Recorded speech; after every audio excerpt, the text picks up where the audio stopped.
Campus में। और तैयारी कैसी चल रही है एस्पिरेंट्स, ये तो बताइए।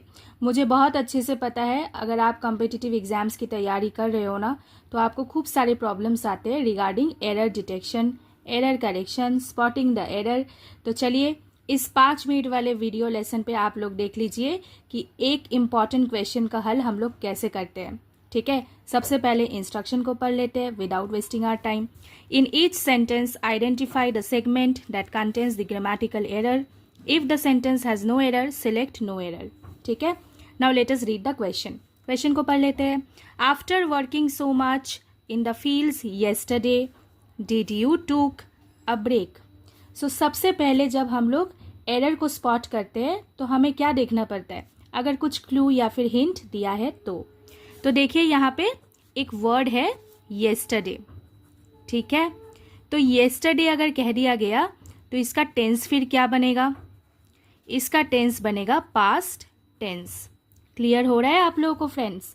तो अगर पास्ट टेंस बनेगा तो देखिए यहाँ पे पास्ट के कुछ वर्ड्स है कि नहीं है, बिल्कुल है। एक है डिड, दूसरा है टूक, राइट। अब हमें ये देखना है कि क्या हम लोग डिड के साथ टूक को यूज कर सकते हैं। ये हमारा सबसे पहला क्वेश्चन बनेगा और यही पे आती है कॉन्सेप्ट क्लैरिटी की बातें। ठीक है, तो चलिए देख लेते हैं। जब कभी भी हम लोग डिड को यूज करते हैं तब हम लोग कैसे यूज करते हैं, डिड प्लस मेन वर्ब।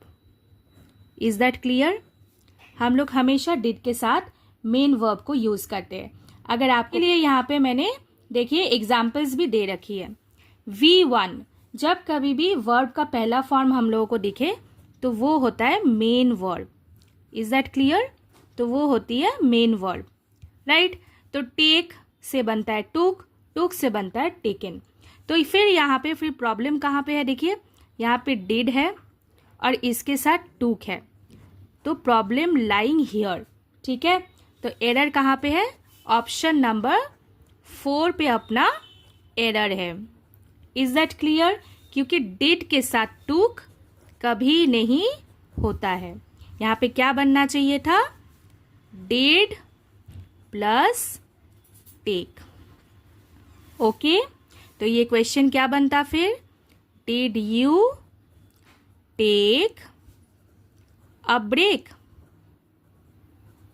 ये बनता। क्लियर।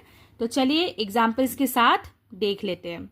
और एक submit, did you submit your paper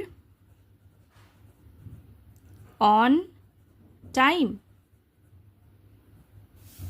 ठीक है, फिर देखिए एक वर्ड है come, did he come on time. I hope आपको समझ में आ रहा है कि डिड के साथ हम लोग मेन वर्ब को कैसे यूज कर सकते हैं। तो कॉन्सेप्ट अगर क्लियर है तो एरर को पहचानने में आपको कभी भी कोई दिक्कत नहीं होगी।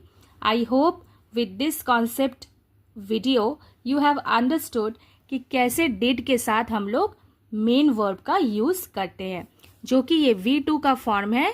इसलिए V2 का फॉर्म कभी भी हम लोग डिड के साथ यूज नहीं कर सकते हैं। Is that clear. अगर आपको क्लियर हुआ है तो यहाँ पे डिस्क्रिप्शन लिंक पे और भी बहुत सारे स्पॉटिंग द एरर के ऊपर 5 मिनट वाले लेसन्स है, जाके देखिए एंड सीखिए और कॉन्सेप्ट को भी क्लियर कीजिए। Take care, stay fit, stay fine, stay positive. Thank you.